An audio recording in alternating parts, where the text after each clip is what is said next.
Vous écoutez France Inter, il est 17h.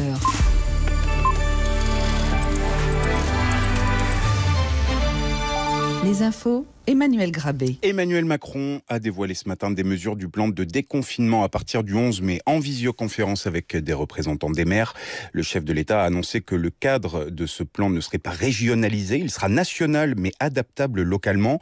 Il confirme également que la distanciation et le port d'un masque seront imposés dans les transports en commun. En revanche, le retour en classe ne sera pas obligatoire, il se fera sur la base du volontariat des familles.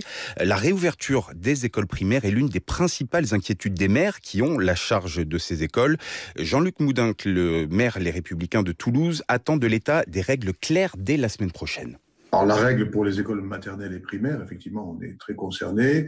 D'abord, un ciblage pour l'accueil des scolarisés sur celles et ceux qui ont besoin de rattrapage scolaire, sur les enfants, les soignants, les agents des services publics essentiels et la liberté pour les parents d'envoyer ou de ne pas envoyer leur enfant à l'école. Et on voit déjà que, et c'est pas une surprise, que tout ne rentre pas à cause des distanciations sociales. Alors, nous avons pris pour hypothèse les règles que nous appliquons depuis plusieurs semaines déjà dans 8 groupes scolaires où, vous le savez, nous accueillons les enfants des soignants et d'autres personnels prioritaires. Il faut qu'aux alentours du 5 mai, tout soit très clair. Le maire de Toulouse, Jean-Luc Moudenc, il répondait à Stéphane Iglesias. Autre mesure envisagée, celle de la réouverture de tous les commerces, à l'exception des restaurants, des cafés et des bars, dès le 11 mai. C'est le souhait du ministre de l'économie, Bruno Le Maire, qui parle de principe d'équité. Les moyens de relancer l'activité économique et de lutter contre la récession qui frappe l'Union européenne au menu cet après-midi du sommet des chefs d'État et de gouvernement des 27, avec cette mise en garde de la présidente de la Banque centrale européenne, Christine Lagarde, contre le risque d'agir trop peu, trop tard. Les dirigeants largement divisés sur les réponses à apporter à cette crise. Aucune décision n'est attendue à l'issue de la réunion. La chancelière allemande Angela Merkel a de nouveau exclu ce matin toute mutualisation des dettes nationales. Les députés et les sénateurs votent cet après-midi sur le deuxième projet de budget 2020 rectifié. Les deux chambres sont tombées d'accord sur un texte commun à la mi-journée. Ce nouveau budget intègre le plan de 110 milliards d'euros annoncé par le gouvernement pour soutenir l'économie. Une enveloppe de 39 millions d'euros, elle, sera débloquée pour l'aide alimentaire d'urgence alors que les conditions de vie des plus défavorisés se détériorent depuis le début de la crise sanitaire. On sait déjà, Sarah Lemoine, comment cette enveloppe va être répartie. Sur ces 39 millions d'euros, 25 millions vont aux associations qui font de la distribution alimentaire comme les Restos du Cœur, la Croix-Rouge ou le Secours Populaire. Aujourd'hui, elles doivent faire face à une forte augmentation de la demande avec plus de denrées à acheter et des contraintes supplémentaires. La fermeture des réfectoires a entraîné l'achat de paniers pour servir les repas, plus les couverts, les gants et le gel. Mais dans certains territoires durement frappés, le gouvernement a décidé d'aller encore plus loin. Il va apporter une aide alimentaire directe à hauteur de 14 millions d'euros. Cette aide prendra la forme d'un chèque service avec un montant moyen de 105 euros. En métropole, 100 000 foyers en grande difficulté vont en bénéficier, dont un quart rien qu'en Seine-Saint-Denis. Le Val d'Oise, Marseille ou Lyon sont également sur la liste. Ces chèques qui ont été imprimés hier seront distribués dès demain par les communes. En Outre-mer, ces chèques seront délivrés uniquement à Mayotte. En Guyane et à Saint-Martin, il s'agira d'une distribution alimentaire via les associations. Les précisions de Sarah Lemoine. Payer ses courses en tickets restaurant, ce sera bientôt possible jusqu'à 95 euros. Le plafond actuel est de 19 euros. Un décret va être pris prochainement par le ministère du Travail. Cela permettra aux salariés d'écouler ces tickets, ceux qui en bénéficient, alors qu'ils continuent de les accumuler. Des tickets rendus en partie inutiles depuis la fermeture des restaurants mi-mars. Après les révélations ce matin de la cellule investigation de Radio France, le gouvernement se justifie sur la commande en urgence de 10 000 respirateurs à la société Air Liquide pour équiper les hôpitaux. 8 500 de ces respirateurs ne sont pas adaptés pour les malades atteints de Covid-19. Le modèle est trop rudimentaire. Le gouvernement explique que c'était la meilleure solution disponible pour ne pas se retrouver avec en situation de brancher 2 patients au même appareil, une solution de fortune constatée dans certains pays.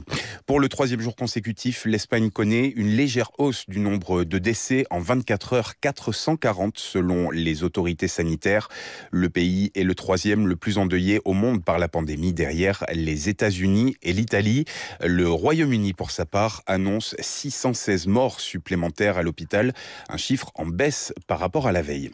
Et puis c'est une conséquence inattendue de l'épidémie, des canalisations d'eau bouchées à cause des Français qui désinfectent désormais frénétiquement tout ce qu'ils touchent. Pour cela, beaucoup optent pour les lingettes jetables et jetées bien souvent dans les toilettes, un geste qu'il faut absolument proscrire. Dans l'agglomération de Nancy, par exemple, ce sont 4 tonnes de lingettes qui sont collectées en moyenne chaque année dans le réseau. Ces 4 derniers mois, 5 tonnes ont été repêchées par les services de la métropole. Bertrand Kling en est le vice-président en charge de l'assainissement. On s'inquiète des mauvaises habitudes qu'ont pris un certain nombre de personnes qui, au lieu de les jeter à la poubelle, les mettent dans les toilettes. Alors elles se pénalisent d'abord elles-mêmes, pour certaines, puisqu'elles obstruent leur canalisation. Donc avec toute la problématique que ça peut soulever, surtout dans cette période où il est difficile de faire appel à des sociétés pour déboucher. Mais quand ça arrive dans le réseau, ça perturbe le fonctionnement du système d'assainissement, et surtout quand ça arrive au niveau de la station d'épuration de Maxéville. Toutes les lingettes, même s'il est indiqué sur l'emballage qu'elles sont biodégradables, doivent automatiquement aller dans la poubelle et pas dans les toilettes. En fait, le système d'assainissement ne peut pas biodégrader, puisqu'il faudrait plusieurs semaines, voire plusieurs mois pour biodégrader ces déchets. Donc la meilleure recommandation, c'est absolument pas dans les toilettes, c'est dans la poubelle, qui ensuite partira à l'incinération. Bertrand Kling, vice-président de la métropole du Grand Nancy, en charge de l'assainissement. Une autre recommandation, c'est aussi d'utiliser du vinaigre blanc pour désinfecter.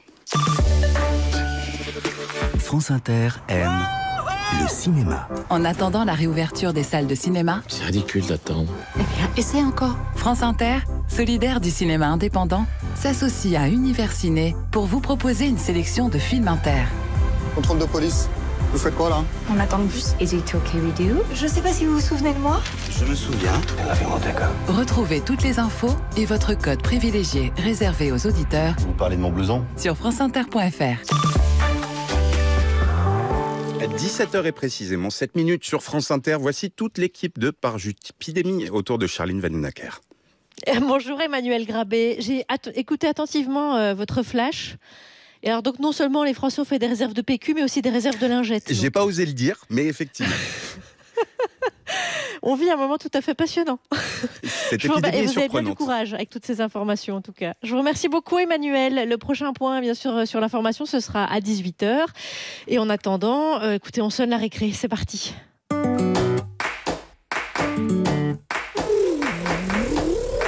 8h30 sur le groupe Skype de Parjupidémie, Alex et Guillaume prennent un café en attendant Charline.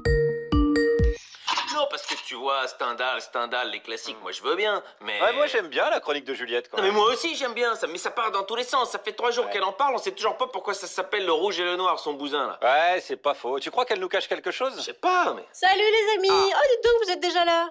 Ah, bien sûr bah, qu'on est là. Ouais, alors, aujourd'hui, Guillaume, c'est quoi ta question du jour? Non mais attends, parce qu'Alex, il a une interrogation plus intéressante que ça, là. Charline, tu sais, toi, pourquoi ça s'appelle le rouge et le noir, l'histoire de Juliette, là? Bah, déjà, c'est l'histoire de Stendhal, pas de Juliette. Ah, on n'est pas débile, bien sûr. Ouais. Bah, c'est le titre, quoi. Oui, bah ça va, on sait aussi. Non, mais pourquoi est-ce qu'il a choisi ce titre? C'est ça la question, tu vois. Voilà. Bah, déjà, c'est très joli. Bah oui, mais le blanc et le bleu, c'est très joli aussi. Bah oui, en plus, c'est les couleurs de l'OM, c'est encore plus joli. Donc, du coup, je sais pas, elle va peut-être le dire aujourd'hui. Non, mais c'est fou, ça, quand même, ces feignasses de chroniqueurs qui font déjà le même bouquin pendant une semaine sous prétexte que c'est le confinement. Bah attends, te plains pas, parce que Manoukian, ça fait 6 ans qu'il fait la même chronique, donc on s'en Oh bah, ça va, alors on balance sur les copains, là. Bah, non, mais c'est quand même fou, ça fait 3 jours on parle du rouge et du noir, on sait pas pourquoi ça s'appelle comme ça, excuse-moi. Non mais attends, parce que peut-être le rouge, c'est la couleur du sang et le noir de la mort, un truc comme ça. Ouais, ou le rouge et le noir de la roulette, mais faut le dire. Ouais, on sait pas. Ou alors le rouge symbolise l'armée et le noir le clergé, et puis Julien Sorel, il hésite entre les deux. Ouais, peut-être. Oui, voilà, c'est bien de pas savoir, ça laisse du mystère. Allez, bon, donc Guillaume, on disait... Et donc, Jean-Jacques Goldman, quand il dit entre gris clair et gris foncé, c'est le mystère, quoi. On sait pas où ça se trouve. Non, alors, il y a un truc de sûr, hein, les garçons, c'est que si vous êtes pas concentrés, je vais me fâcher tout rouge et je vais entrer dans une colère noire, ok?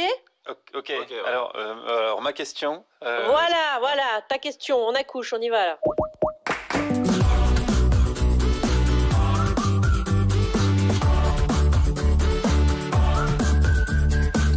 Bonjour la France interne, vous écoutez une émission hors les murs des studios et surtout hors champ de l'actualité. Et voici la devise du jour: aimer, ce n'est pas se regarder l'un l'autre, c'est regarder ensemble dans la même webcam. Antoine de Saint-Exaspéré. Bonjour Juliette Arnaud. Bonjour. Confiné avec Stendhal, vous refermez aujourd'hui Le Rouge et le Noir, le 4e volet de votre analyse qui doit permettre à l'élève auditeur de réussir haut la main l'oral de français. Pour qu'un jour j'ai une chance d'avoir mon bac, il faudrait qu'on supprime les épreuves. Ou alors qu'on tire au sort le nom des reçus. Exaucé cette année. Bonjour Guillaume Meurice. Bonjour les amis. Vous entretenez une relation très suivie avec nos auditrices et nos auditeurs aussi. Vous leur avez demandé d'ajouter une case à l'autorisation de sortie. Je veux laver la voiture. Oh non, mon ami. Laissez-moi laver la voiture. Mais elle est propre. Alors je la salirai. Bonjour Thomas Croisière. Moi je vais faire vite sur mon bonjour pour avoir plus de temps sur ma chronique. Bonjour. Vous êtes encore plus guillerets aujourd'hui parce que vos enfants sont intarissables à propos du 2e long métrage des Monty Python, Sacré Graal. Vous, votre truc, c'est le Graal. Ça, vous pouvez pas dire le contraire. Vous arrêtez pas de nous bassiner avec. Bonjour Alex Vizorek. Mais oui, c'est moi. Bonjour Charline, je regarde dans la même webcam que vous. Et aujourd'hui, nos 2 cartes postales nous viennent de celui qui fait clair, court et concis. Je parle de Max Bird. Et d'autre part, celui qui fait clair, ni court, ni concis, c'est Thomas Bidegain. Comment ça va-t-il? Comment ça? Comment va-t-il?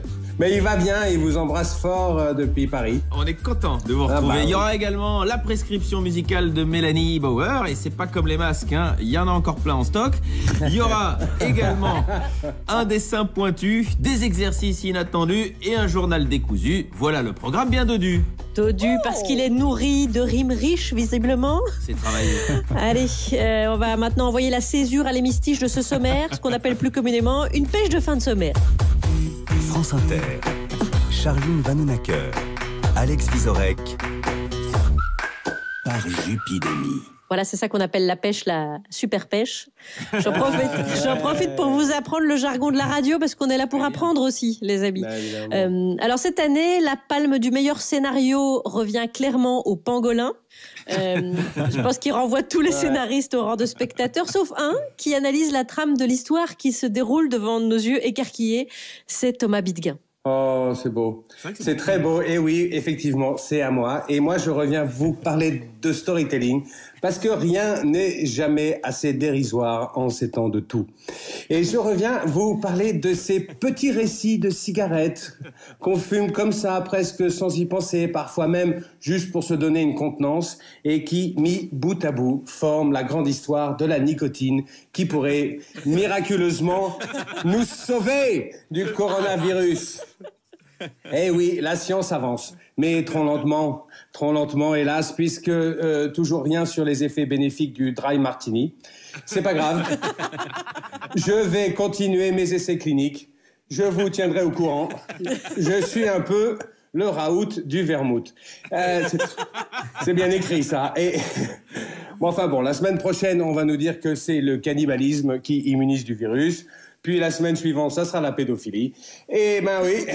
Est-ce que tu veux vivre à tout prix? Je sais pas, je suis pas sûr. Enfin bon, le thème du jour dans le monde du storytelling, c'est une règle, celle de l'accélération du récit.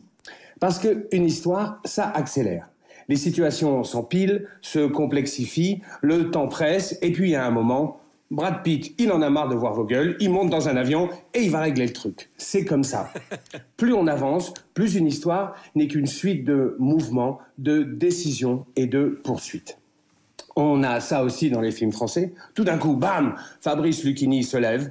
On sent bien qu'il est pressé. Ça va pas assez vite pour lui. Il a envie de rentrer à l'hôtel, Fabrice. Il a envie de passer des coups de fil et reprendre une 2e part de Forêt Noire. Il en a marre. Il en a marre de voir vos gueules. Il monte dans Saxantia et il va régler le truc. En général, même dans les 20 dernières minutes d'un film ou d'un récit, on va introduire une horloge. Le temps va être compté. Parce qu'on a posé une bombe, ou parce que le train part à 19h02, ou parce qu'elle va se marier le 14 mars, ou parce que lui va faire une connerie, ou parfois les deux. C'est ce qu'on appelle le rush to the finish. C'est la course vers la fin, pour ceux qui ne sont pas confinés chez Berlitz. Alors, et ça, c'est le problème avec l'histoire qu'on est en train de vivre. C'est-à-dire que ça avait bien commencé. On avait un mystérieux marché chinois, comme dans les Gremlins, et puis une maladie inconnue qui se répand dans les provinces les plus reculées, comme après une tournée de Vizorek. Et puis l'accélération, les pays qui tombent les uns après les autres, bam, bam, bam, et puis bam, coup d'arrêt. Et depuis, on est bloqué sur du temps continu. Tous les jours se ressemblent un peu. On est à la maison, sur le canapé, avec des gens qu'on aime bien. On fait une promenade par jour. On est tout excité quand c'est l'heure des repas. Il ne nous reste plus qu'à aboyer pour vraiment vivre comme des chiens. Et voilà, ceux qui nous racontent l'histoire, ils ont du coup qu'une envie, c'est de nous donner une date, d'introduire une horloge. On annonce le 11 mai, et là on se dit ça y est, rush to the finish. Et puis finalement non. Bon, c'est plus ni trop le rush, ni trop le finish. Ni trop le 11 mai d'ailleurs. Et on peut voir ça, ce qui donne à réfléchir, c'est que dans la grotte de Lascaux, il y a des peintures rupestres qui datent de moins 19 000 avant notre ère. Et puis, juste à côté, il y a d'autres peintures qui datent de moins 15 000, c'est-à-dire 4 000 ans plus tard. C'est donc que les gens ont vécu dans la même grotte pendant 4 000 ans. Il faisait juste des dessins sur le mur d'à côté. Alors, je ne sais pas si vous êtes prêts pour 4000 ans de visioconférence. En tout cas, ça change un peu l'idée qu'on se fait du déconfinement. Et puis, ça nous invite surtout à repenser un peu l'idée qu'on se fait de l'accélération de l'histoire. C'est Thomas Bidguin. Merci Thomas. He's back. Voilà, il n'était jamais parti en fait. Oh, vous prenez du recul, hein, vous venez tous les 15 jours, mais on sent que c'est réfléchi. Hein. Oui, pas tous les 15 jours pendant 4000 ans, ça fait combien de chroniques? Je vais réfléchir. Ça en fait beaucoup, je vous le concède. Thomas Bidguin, merci. Et pour vous succéder, là, je pense qu'il faut un king of soul. Solomon Burke, Everybody Needs Somebody to Love. Oh, moi aussi. I'm so happy to be here tonight. So glad to be in your wonderful city. And I have a little message for you. And I want to tell every woman and every man tonight that's ever needed someone to love, that's ever had somebody to love, that's ever had somebody to understand, that's ever had someone that needs your love all the time.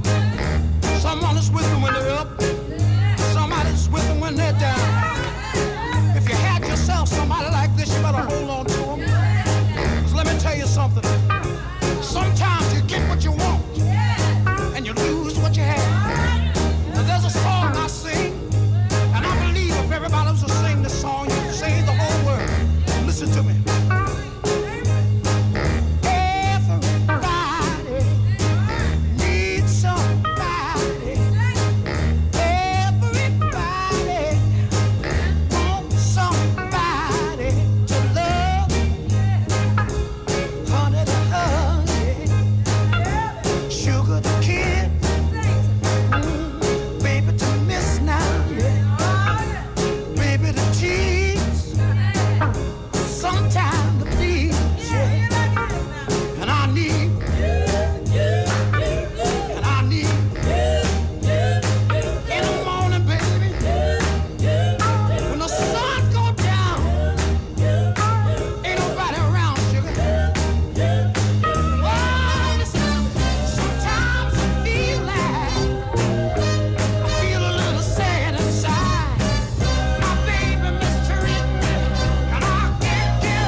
Par Jupidémie sur France Inter et on ouvre à présent le frigo de l'actualité rempli par Alex. Oui, oui. Aïe, vous dites-vous. Il y a des belles choses, des bons produits. Il n'y a que du frais du jour. Alors moi, parfois, je sens bien qu'il y a 1 ou 2 brèves en bocal. Mais de toute façon, moi, je fais pas la différence quand ça m'est servi. Hein, je vous le dis tout de suite. Allons-y. La ruée vers les burgers et les frites. On n'en peut plus, ça fait 1 an qu'on n'a pas eu de McDo. Du coup, on est obligé de prendre une dose. Hein. Le journal de presque 17h17. Bande de petits cons. Mais merde, moi j'en ai rien à foutre, hein, dans 50 ans je serai plus là, mais vous les enfants, vous allez prendre cher. Vous. Une guette, sauce curry, des frites, tout. Et on commence par les titres. Emmanuel Macron a évoqué un déconfinement modulé par secteur et par région. Ouais, ça va dépendre aussi de votre âge, de si vous avez des enfants. Ouais, de s'ils sont en CE1 ou en 5e, ce sera pas pareil. Ouais, peut-être aussi de votre poids, de votre groupe sanguin et peut-être de votre signe du zodiaque. Bref, c'est pas un déconfinement, c'est un escape game. L'ouverture des écoles serait un risque inacceptable selon Jean-Guy Talamoni, le président de l'Assemblée de Corse. Oui, et nous, on va pas prendre un risque inacceptable, Charline, de faire une blague sur les Corses, non? Oula, oui, vous avez raison. Non, on enchaîne, on enchaîne. Voilà, est-ce qu'il y aura des brèves? Oui, il y a des brèves. Aucun risque. Avec les brèves, on est tranquille, sauf si elles viennent d'Ajaccio. Mais rassurez-vous, je tire plutôt vers Brest. En matière de déconfinement, on en apprend donc tous les jours. Et oui, hier, on apprenait que le gouvernement souhaiterait limiter les déplacements entre les régions. Ouais, si les gens ne peuvent pas se déplacer d'une région à l'autre, c'est une catastrophe pour les journalistes qui travaillent au 13h de Jean-Pierre Pernaut, qui vont donc se retrouver au chômage technique. Parlons un petit peu du ministre de la Santé maintenant. Et oui, Olivier Véran, qui fait l'objet d'un long reportage dans le nouveau numéro de Paris Match pour mieux le connaître. Et le directeur de la rédaction de Paris Match était hier en fin de journal sur France 2 pour en parler. C'est le parcours d'un surdoué à qui la chance sourit. Alors sa famille décrit un adolescent curieux de tout, ses anciens collègues le voient lui comme travailleur, bon camarade, pas arrogant, il aimait organiser des fêtes. Bah dites donc, est-ce qu'il serait pas un petit peu en train de tomber amoureux de son sujet celui-là? Allez, ça continue. C'est quelqu'un qui joue au piano, du ukulélé, du violon, et puis il a été très père-poule avec ses enfants. Et c'est à découvrir dans Paris Match, vous allez garder quelques secrets quand même, quelques révélations. Et oui, Anne-Sophie Lapix essaye de me le couper, car évidemment des fellations à 20h, c'est interdit en télévision. Alors, va-t-elle y arriver? Vous allez garder quelques secrets quand même, quelques révélations. Dans un temps de stage dans un EHPAD. Alors, il a été déçu de ne pas avoir été appelé au ministère par Emmanuel Macron en juin 2017, mais le 16 février, il a reçu l'appel d'Édouard Philippe. Merci. Et en résumé, Olivier Véran, comme le disent ses proches, comme l'appelle Bob, comme il appelle ses proches, a une baraka de folie. Merci beaucoup. Voilà, on y est. Voilà, Paris Match, le poids des mots, le choc des vassaux. Voilà, n'oubliez pas de bien essuyer maintenant derrière la radio. Politique toujours, les socialistes voteront contre l'application de tracking Stop Covid. Eh oui, on les comprend, ils ne souhaitent pas être traqués, ils préfèrent que ça ne se sache pas qu'ils sont encore socialistes. Passons à droite, selon BFM TV, la République En Marche envisagerait de faire son campus d'été à Nantes au mois de septembre. Eh oui, Franck Riester avait prévenu, les petits festivals pourraient avoir lieu.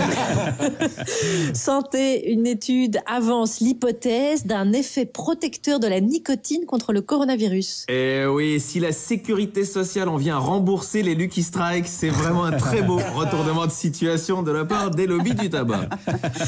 Une page de sport maintenant, oui. Et coronavirus, évidemment. Bien confiné dans sa ferme, le cycliste Thibaut Pinot souhaite que la vie reprenne à partir du 11 mai. Oui, alors je veux pas qu'il se berce d'illusions. Pour vous donner une idée, je crois qu'il a plus de chances de remporter le Tour de France que de voir sa vie reprendre normalement après le 11 mai, c'est vous dire. Allez, les brèves. Oui, selon un sondage, la libido des Français serait en berne pendant le confinement. Benjamin Griveaux, s'il était tombé sur Alexandra de Taddeo ces derniers jours, il lui aurait envoyé des photos de chatons et il serait toujours en course pour les municipales. Et la dernière? Et la dernière, coronavirus, Charline, ce sont aussi des drames, comme celui rapporté par Le Parisien. Miss France 2020, confinée en Guadeloupe, elle déclare « J'ai oublié mon écharpe à Paris ». C'est comment elle va faire pour se rappeler qu'elle est Miss France 2020, du coup, puisque c'est marqué dessus. Courage à elle. Merci Alex Vizorek. Fallait le dire aussi. Mais bien sûr. Juliette Arnaud, on parlait de Miss. Là, la transition, bim, bim, bim, bam, boum. C'est ce que j'allais dire. C'est bien joué. Ouais. Ton écharpe. Non, écharpe. Vous passez une semaine en rouge et noir avec le roman de Stendhal. Vous nous avez proposé une analyse en 4 parties. Et attention, voici la dernière. Eh ouais, Charline, voilà, on y est. C'est notre dernier jour avec Julien Sorel et j'en suis personnellement navrée. Au programme du bac de cette année, c'est ce qu'il y a de plus drôle et de plus épique, de danse aussi, mais c'est surtout une œuvre organique. Dans le sens où le lire, c'est encore sentir le pouls de Stendhal dans ses veines qui frappe le papier. Parce qu'il écrit vite, Stendhal, et même il écrit de mieux en mieux au fur et à mesure du roman. De ci, de là, il fait des erreurs et on s'en fout. Parce que Stendhal, il s'accorde toutes les libertés narratives possibles. Le narrateur omniscient du début est littéralement grignoté parfois par la voix même de Julien. Par exemple, vers la fin du roman, on passe d'un paragraphe où Julien est « il » à, sans prévenir, au paragraphe suivant, sans ponctuation, sans guillemets, Julien devient un « je » halluciné et hallucinant. Une fin de chapitre où il dit « Grand Dieu, pourquoi suis-je moi ?» Puisque le temps me presse, il faut courir à la toute fin. Oui, je vais spoiler, Alex. Oui, j'ai le droit, je fais ce que je veux. Je ne confinerai pas ce que vous êtes tous censés savoir, merde. Arrêtez de m'engueuler. Madame de Rênal, à qui son confesseur a tordu moralement le poignet, a dû écrire une lettre au marquis de la Mole, le père de Mathilde, pour y raconter les agissements de Julien à Verrières, c'est-à-dire séduire une femme mariée. Tout semble alors s'effondrer aux yeux de Julien. Il réagit étrangement et lui, qui n'a eu de cesse de fuguer de Verrières, y retourne pour tuer Madame de Rênal. Bien sûr, c'est à l'église qu'il la retrouve. Bien sûr, il la rate, alors qu'on sait très bien qu'il est très adroit au pistolet, et il se laisse attraper par les forces armées. Il est emprisonné, mais de toute façon, lui, l'ambitieux, un peu plus tôt, Stendhal avait dit de lui, il n'avait plus d'ambition. Avant tout ça, Stendhal lui fait dire « Mon roman est fini, et à moi seul, tout le mérite ». Alors il renonce à s'évader, Julien. Il renonce même au procès, à manipuler les juges. Il va tout droit à la mort. Il dit « Messieurs les jurés, je ne vous demande aucune grâce. La mort m'attend, elle sera juste. » Plus loin, il dit « Madame de Rênal avait été pour moi comme une mère. Mon crime est atroce. » Bon, déjà, on est d'accord, ça part mal. Ensuite, il dit pire. Il dit ce qui va le conduire à la mort. Il dit « Voilà mon crime, messieurs, et il sera puni avec d'autant plus de sévérité que je ne suis point jugé par mes pairs, uniquement par des bourgeois indignés. » Bon, bah là, c'est plié. Les bourgeois indignés ne le manquent pas. Bam, condamné à mort. Et là, Stendhal fait un truc de fou. Il fait un rush to the finish. C'était Thomas Bidegain. On est avec Julien, qui s'avance vers la guillotine. Il ne pense qu'à une chose, l'air frais du dehors, qui lui a tant manqué et qu'il retrouve, le grand air et le beau soleil et rien. Rien de plus. Il est heureux et la ellipse remarquable et on le quitte. C'est brutal, c'est pudique en même temps. Alors moi, quand le confinement cessera, je pourrais pas aller sur la tombe de Julien Sorel parce que je sais pas où elle est, puisque c'est un personnage. J'irai sur la tombe de Stendhal parce qu'il a une stèle à Montmartre sur laquelle il a fait écrire ces mots qu'il avait soigneusement choisis. Ce sont des mots en italien, que en italien. Arrigo, Bale, ça veut dire Henri Bale en italien. Milanese, scrisse, amo, vice. En français, ça veut dire Henri Bale, milanais, il écrivit, il aima, il vécut. Merci, bisous, merci.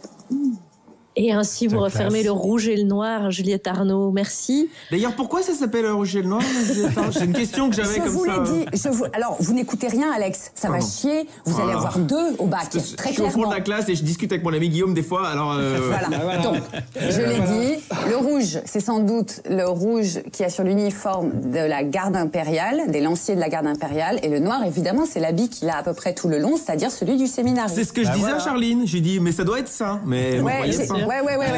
Alex, vous avez fait un très bon premier trimestre, ne gâchez pas tout.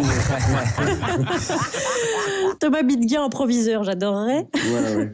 En tout cas, vous pouvez réécouter bien sûr les précédents épisodes de l'analyse par Juliette Arnaud du Rouge et du Noir. On est disponible en podcast par Jupidémie, bien sûr.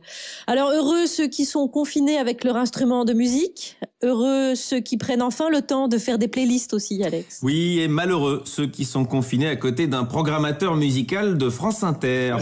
Aujourd'hui, c'est au voisin de Mélanie Bauer que je pense. Salut Mélanie. Salut les copains. Oh shit, what the fuck is this?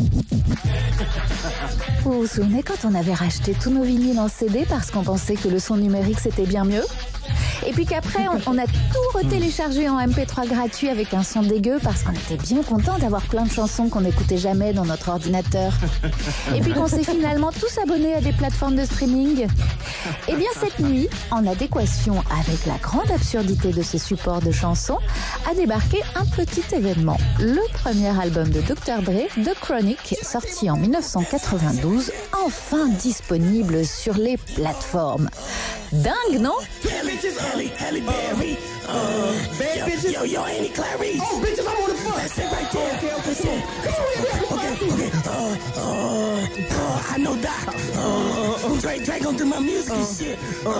Snoop and me be going to the swap. I know that one. C'est une sextape.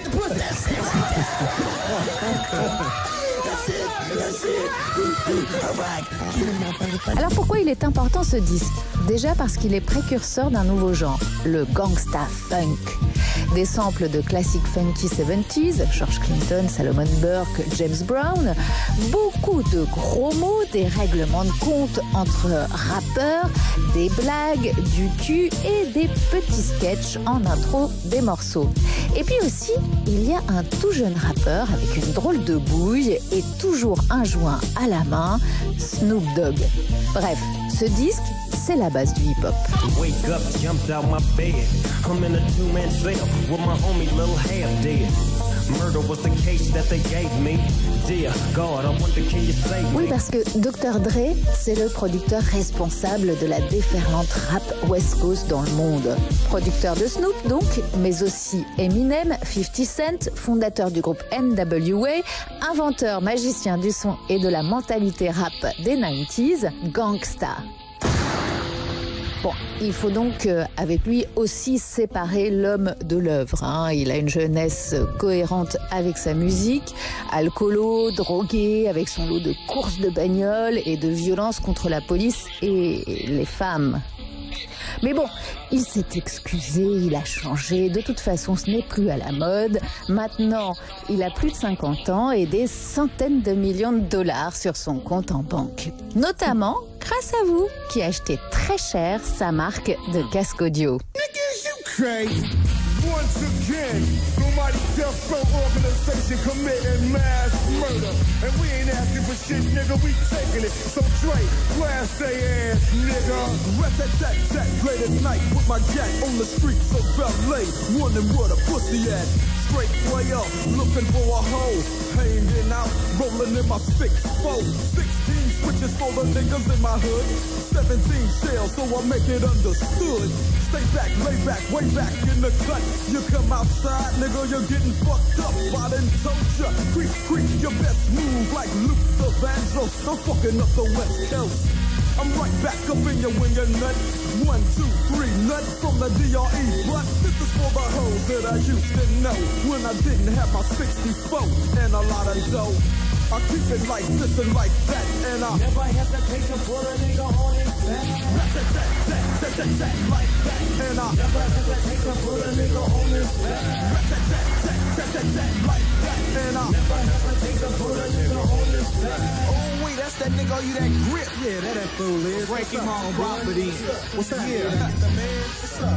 Nigga, you delinquent. Can I get those in? Hey, nigga, pay this nigga. What's up? Man, got your here. Well, yo, check this out, nigga. What's up, bro? What's up? What's up? You don't want shit, motherfucker. I'll be back, girl. Oh, yeah, you ain't never coming back. Yeah, nigga.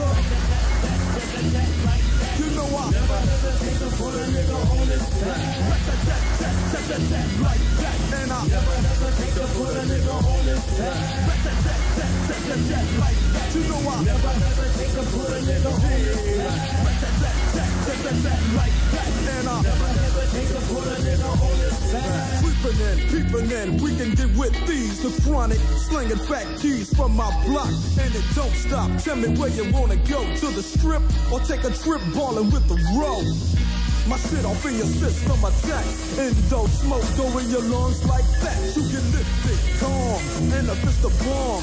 Taken away like hell gone. Vietnam, California, backing on a mission. Keeping the point, in my game ain't no fucking competition. They wishing but run up on reality. CPT, CAL, my locality. It's strange how I rearrange and change the business by dropping shit like this. So, niggas can't cope with the real. I feel penitentiary still when I kill it goes like that. And I never hesitate to put a nigga on like that. You know I never hesitate to put a nigga on his back. Like that. And I never hesitate to put a nigga on hell yeah. Like that. You know I never hesitate to put a nigga on his back. Straight up, now you niggas know where my homie coming from. So quit the chit chat before you find yourself flat on your biz ass. Fool, it's 9 Deuce. Dr. Dre say sitting on his eye. It don't stop, treating busters just like a punk ass kid's eye. Ratatatata, Dr. Dre, 2 chroniques sur les plateformes donc, mais aussi vous pouvez l'acheter en vinyle parce que le monde de demain, on a bien compris, il ressemblera beaucoup à celui d'avant-hier. Bisous les amis. Nous aussi on vous embrasse Mélanie et en attendant votre retour mardi prochain, on peut vous suivre sur votre blog mélanieboer.fr. Alex, qui est en quintuplex avec nous? Autour de cette table de grands chefs, nous avons déjà eu l'entrée avec Thomas Bidguin et Juliette Arnaud. Il nous reste le plat et le dessert avec Max Bird et Thomas Croisière. Mais avant cela, l'heure du trou normand, qu'on appellera le trou franc-comtois pour l'occasion. Il s'agit bien sûr de Guillaume Meurice. Oui, tout à fait. On est à plus de 40 jours de confinement et j'ai une grande nouvelle à vous annoncer. J'ai déménagé. C'est pas vrai. Eh ouais, non. Vous déménagé l'étagère aussi. J'ai déménagé. Désormais, j'habite dans le Déni. C'est un pays qui s'appelle le Déni. C'est génial, hein. C'est génial. Ce soir, je vais aller boire des coups dans un bar avec plein de gens. Et dans le Déni, on a le droit, on fait ce qu'on veut. Je suis à fond dans le Déni, je pourrais être citoyen d'honneur du Déni. Vous savez quoi, la semaine prochaine, je vais rejouer mon spectacle. J'ai le droit, dans le Déni, j'ai le droit. Je vais jouer aux Zénith de Paris. Quitte à vivre dans le Déni, autant en profiter, ça rend super. Et je suis pas le seul, hein. Je suis pas le seul à vivre dans le Déni. Il y a Charline qui est aussi. Puisqu'elle se fait croire qu'elle est pas du tout alcoolique. En répétant son mantra, je ne bois pas d'alcool avant 20h si on ne compte pas la bière à midi. Hein? On n'est pas bien dans le Déni, Charline, là? Ah, si, qu'on est bien. C'est normal, on a besoin de bouger. On n'en peut plus du confinement, là.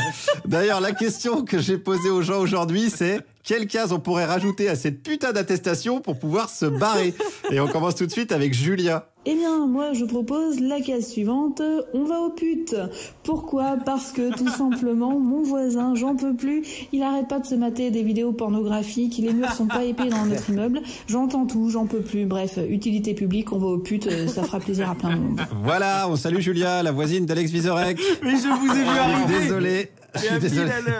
Oui, elle n'a pas trouvé d'autre moyen de faire passer le message. Donc voilà, je m'en charge. Alors pour tout ce qui est monde d'après, vous avez compris, il y a encore du taf contre le patriarcat. Je préfère prévenir parce que la personne qui s'en occupe, c'est Marlène Schiappa. Donc autant confier la sécurité routière à Benoît Magimel, si vous voyez ce que je veux dire. Mais je note quand même qu'on passe des étapes dans le ras-le-bol. Qu'est-ce qu'elle ajouterait comme case, Limia? Je propose, il n'a pas répondu à mon texto. Parce que en temps normal, on se ment à nous-mêmes, hein. On le sait qu'on se ment. On se dit, il est peut-être chez sa grand-mère, ou peut-être qu'il est dans un endroit où ça capte pas, peut-être qu'il est dans un train qui passe sous un tunnel, mais là, on sait bien que c'est pas possible. On le sait. Alors pourquoi il répond pas, putain? Ouais, alors Alex, répondez, parce que j'ai pas envie que cette chronique, ça soit juste le moyen de faire passer des messages pour vous, c'est chiant. C'est hyper excluant pour les gens qui nous écoutent, donc démerdez-vous. Non mais c'est vrai, pensez à eux. Parce que croyez-moi, les gens, ils sont de plus en plus tendax, hein. Moi, je reçois les messages, ils sont tendax. Léa, elle rajouterait quoi comme case pour sortir? Alors, j'ajouterais les cases. J'ai envie de découvrir ce virus dont tout le monde parle. J'ai moins de 60 ans, donc allez tous vous faire enculer. Et je suis belle, je veux procurer de la joie dans la rue lors de mon passage. Ok, Léa, ça va bien se passer. Ça va bien se passer. Alors, c'est pas Léa Salamé, hein. Non, parce que je vous vois venir sur les blagues. Puis Léa Salamé, elle est plus du genre à demander à un pangolin, vous savez que pour tous les enfants, vous êtes la créature du mal. Alors, le mal, pas le mal, le mal, pas le mal, on se demande. Bon, là, c'est autre chose, attention, hein. Les gens sont tendus, ils se lâchent, et avec la case que rajouterait notamment Sandrine. Alors, si je devais rajouter une case à l'attestation de sortie, eh bien moi je mettrais attendu par le préfet Lallemand et Castaner pour une séance de sadomasochisme. Mais oui, bah allons-y Sandrine, mais pourquoi C'est qui le préfet Lallemand ? De qui elle parle, ouais. Le préfet Lallemand, c'est un mec qui tient une baraque à frites. Ok. Voilà, ouais, c'est un mec, voilà, il a un club SM qui est tenu avec Castaner, ça fait vraiment envie, c'est DJ Matraque et Maître Casque à Pointe. Et ils font des soirées sympas, c'est les soirées Rush to the Finish. Il te termine, hein. Il te termine complètement. Bon, nous, on n'a pas terminé, on peut passer à Olivier. Ce serait celle qui consiste à autoriser les gens à se fournir en moyens de protection de la santé mentale, donc des médicaments type marijuana ou hashish. Ouais, ça semble urgent aussi. Ça semble vraiment urgent. Alors, à la maison de la radio, nous, on avait ce type de médicaments. La pharmacie s'appelait le local technique. Il y avait juste à suivre les rastas blancs qu'on appelle dans le jargon ingénieurs du son. Mais là, on n'est plus à la maison de la radio, donc c'est terrible. Il n'y a plus qu'à passer à Mathieu. Qu'est-ce qu'il dit, Mathieu ? J'ai une petite idée, ça serait la case toi pauvre con. Qu'est-ce que c'est que cette case, monsieur ? La case toi pauvre con. Voilà. Je pense que c'est extraordinaire. Ben, désolé, on a le public qu'on mérite. Ouais. On les a pas très bien habitués, j'ai l'impression. C'est sûr que sur France Culture, ils les ont pas, ces gens-là. Bon, sur Sud Radio, ils ont les mêmes, mais qui font des blagues de Michel Leb, donc on s'en sort quand même pas trop mal. Et je crois qu'il est temps de conclure avec Valérian. Et Valérian, figurez-vous qu'il est belge. La case, la République, c'est moi. Pourquoi ? Car on va voir si on va m'empêcher d'aller acheter un bocal. Je suis pas un voyou ou un bandit. Allez faire votre métier de policier. Vous ne me toucherez pas, ni vous toucherez mon PV. La République, c'est moi. Voilà, Mélenchon avec l'accent belge, je pouvais pas nous priver de ce petit plaisir de confinement. Et puis je vous rappelle que Mélenchon, il habite le déni aussi depuis pas mal de temps, puisqu'il a déménagé le soir du premier tour de la présidentielle. Et oui, on s'en souvient de ça. Donc on est nombreux dans le pays du déni. Bien sûr qu'on aurait besoin de vraies solutions, de représentants responsables et surtout d'un autre modèle économique, mais pas de bol, c'est aussi Macron, le président du déni. Guillaume Meurice, merci. J'ai l'impression que nos auditeurs, c'est vraiment le cercle des poètes confinés. Hein, parce que aujourd'hui, c'est d'une finesse. Je note qu'il y a une montée en puissance. Vivement demain. Oui. Non, alors j'ai envie de leur dire à tous nos auditeurs, ne vous inquiétez pas, nous sommes là, on ne vous lâchera pas. Bon, parce qu'on est un peu inquiet pour la santé de tout le monde. On a dit 4000 ans. C'est vrai. Ça passe vite. Et n'oubliez pas que vous pouvez écrire à Guillaume sur parjupidemie@gmail.com. Demain, c'est vous qui pouvez lui poser des questions. Il y répondra. On ouvre à présent le cahier des vacances apprenantes, page 27. Déjà, page 27, on progresse dans l'apprentissage. Donc, normalement, vos enfants doivent déjà être plus islamo-écolo-gauchiste qu'il y a 3 semaines. Et on va poursuivre cette belle œuvre d'éducation nationale avec un exercice, je dirais, de SVT pour Alex Vizorek. Exercice ornithologie, plus exactement, puisque dans les grandes villes, on entend à nouveau chanter les oiseaux. Alors, quelles sont les espèces dont on peut apprécier le chant en milieu urbain ? Alors, A, le rouge queue noire, quelqu'un qui a beaucoup écouté les chroniques de Juliette. Hein, c'est un oiseau passionné par la littérature. B, le bouba cendré. C'est un oiseau, vous approchez pas trop non plus quand même. Alors, qu'est-ce qu'on a comme 3e oiseau ? On a la mésange charbonnière. Oh. Et le dernier oiseau, la Charline Vanhoenacker. C'est un petit oiseau belge aussi qui a fait des cris assez stridents et on reconnaît à ses mélodies anticapitalistes. C'est vraiment c'est 8. J'ai l'impression qu'il y a au moins un piège dans l'exercice.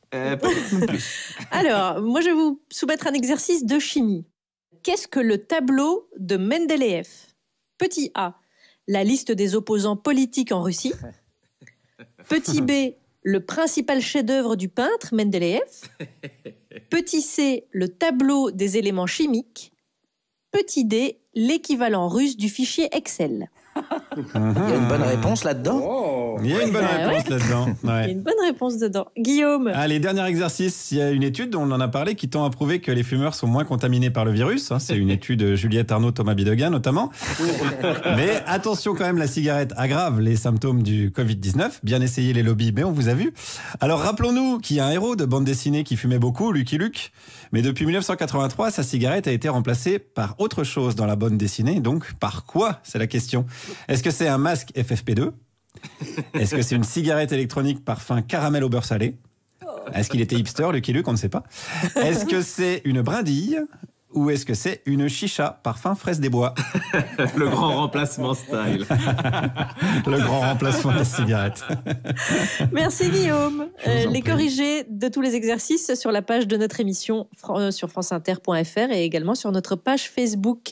Et maintenant que la France compte 67 millions de spécialistes en épidémiologie, c'est-à-dire autant que de sélectionneurs de l'équipe de France de foot, c'est devenu un défi de s'attaquer à la chronique scientifique. Effectivement, vous voulez parler donc du Didier Deschamps de la chronique biologique, celui qui parle aux oiseaux, comme le disait Gérard Lenormand. C'est Max Bird. Cui Max. Cui à tous, salut tout le monde. Alors encore une fois, on va parler bestiole, mais cette fois-ci, on va choper un microscope, car la bestiole en question est vraiment toute petite. Mais elle a beaucoup à nous apprendre. Accrochez-vous, c'est dingue.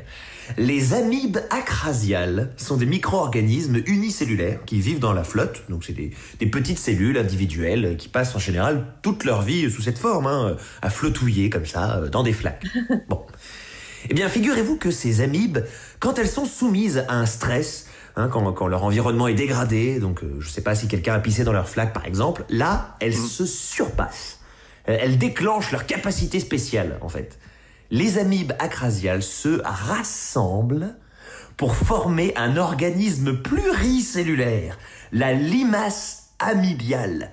Donc une sorte de petite crotte qui gigote de 2 mm, donc visible à l'œil nu cette fois, qui a la capacité de se déplacer vers la surface. Et une fois à la lumière, c'est pas fini. Les amibes constituant cette limace se réorganisent pour former cette fois une pseudoplante.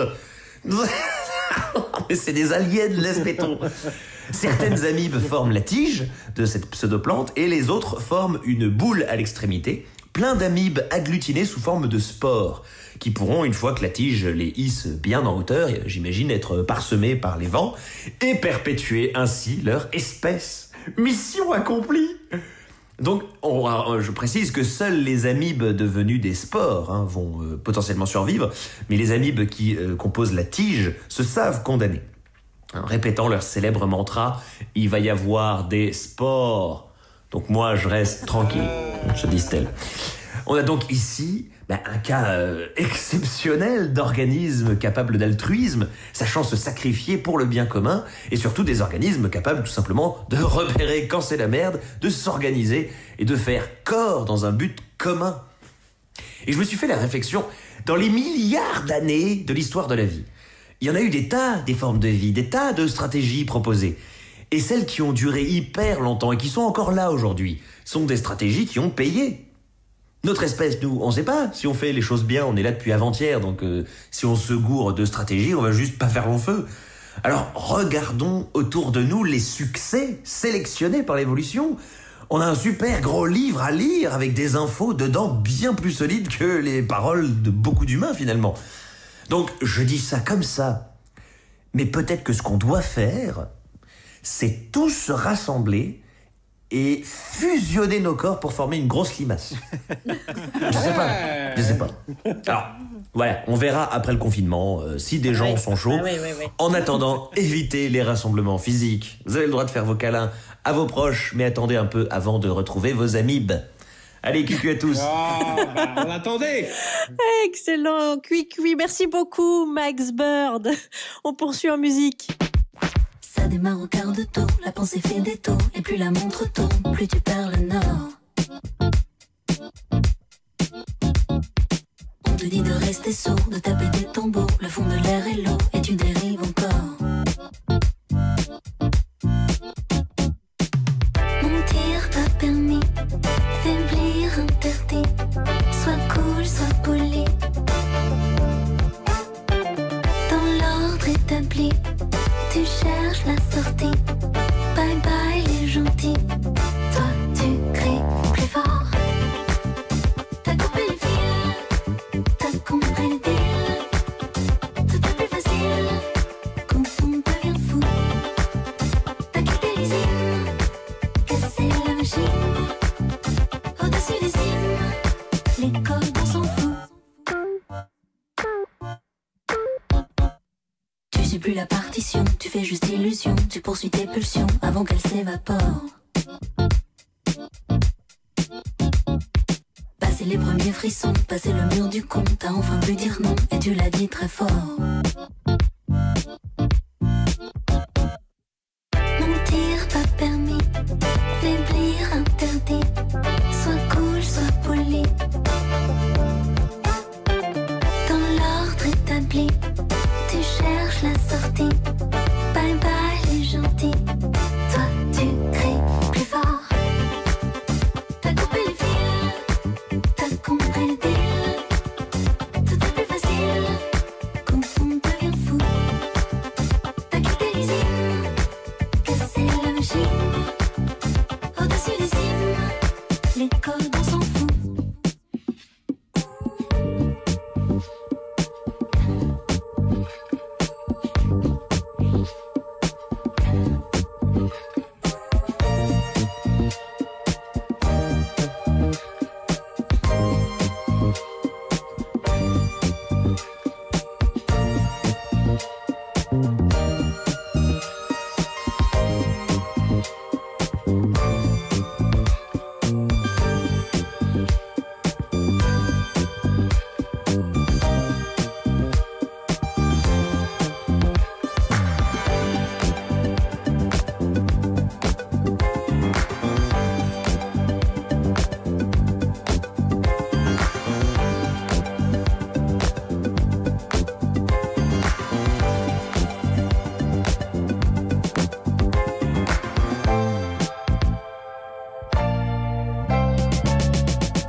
Nous chante l'impératrice, le groupe. Alors dans le making-of aujourd'hui, on se situe juste avant l'enregistrement de l'émission, quand tout le monde est en train de se connecter, tant bien que mal. Et c'est bien sûr quand tout le monde est là qu'on lance le générique et qu'on y va. Et là, tout se joue vraiment dans le fait de n'oublier personne. On peut y aller, les amis. On peut y aller. Edouard, il est pas là? Ah putain, merde.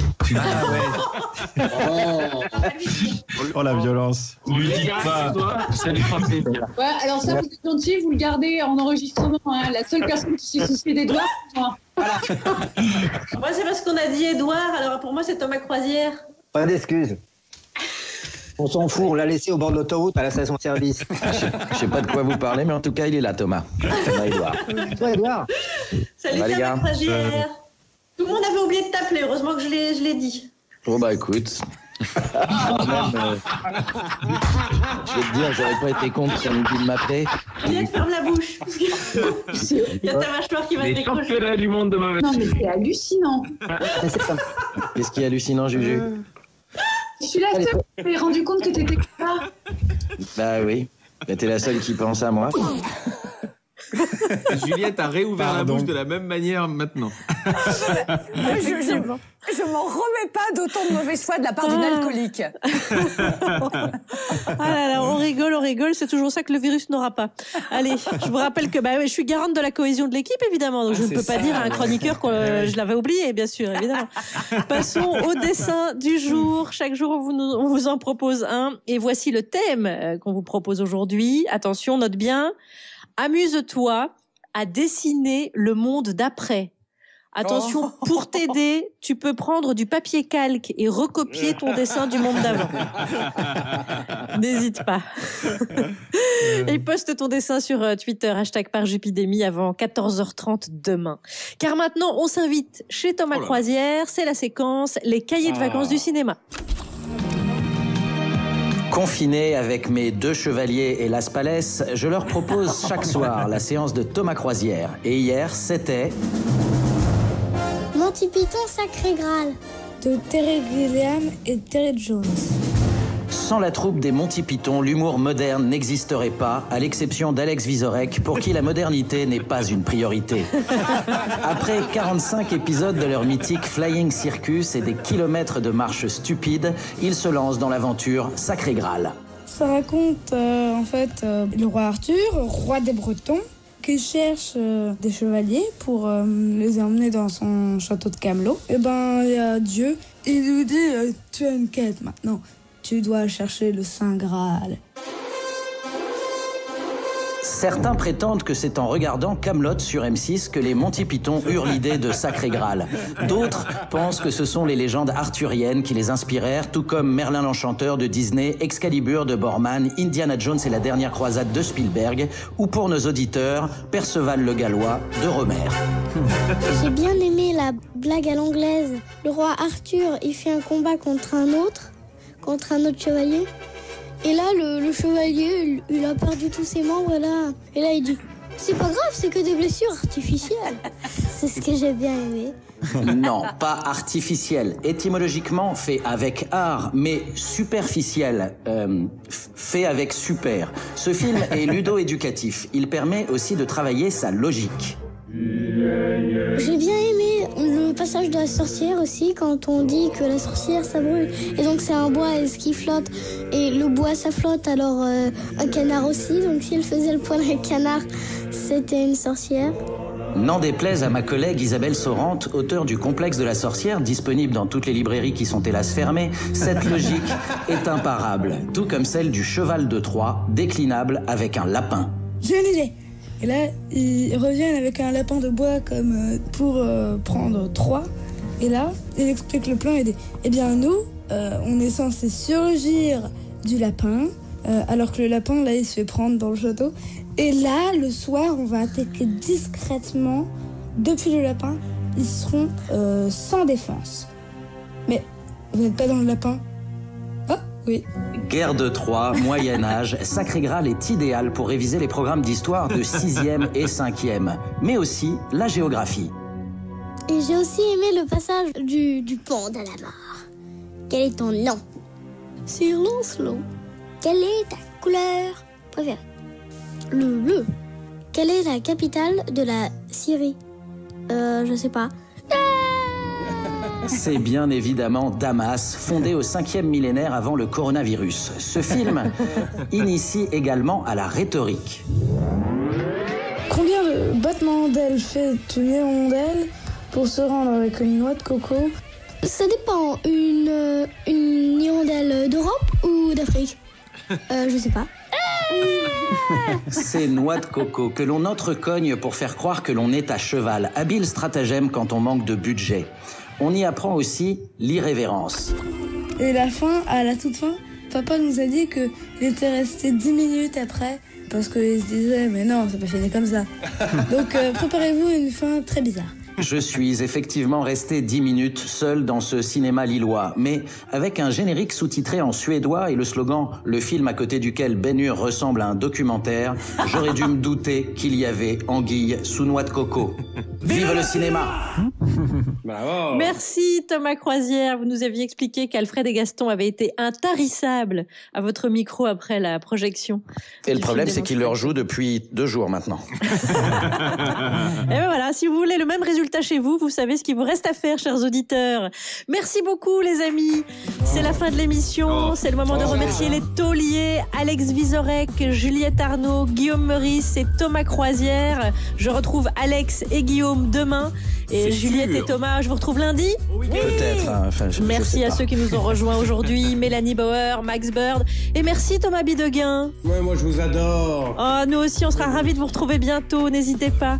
Merci à ceux qui préparent cette émission, Nathalie Romero, Sarah Masson, Fabrice Rivaud, assisté de notre stagiaire Kélian Yousfi, à la programmation musicale Jean-Baptiste Audibert, la réalisation cette semaine Clément Nouguier, coécriture et coordination Ramzi Assadi et à la technique aujourd'hui Florent Layani et Rémi Sistiaga.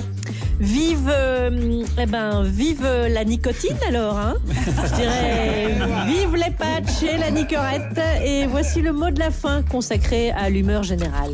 Ça va plus du tout. J'ai plus envie de boire ni de manger. J'ai plus envie de me peigner. Je suis limite nervous breakdown.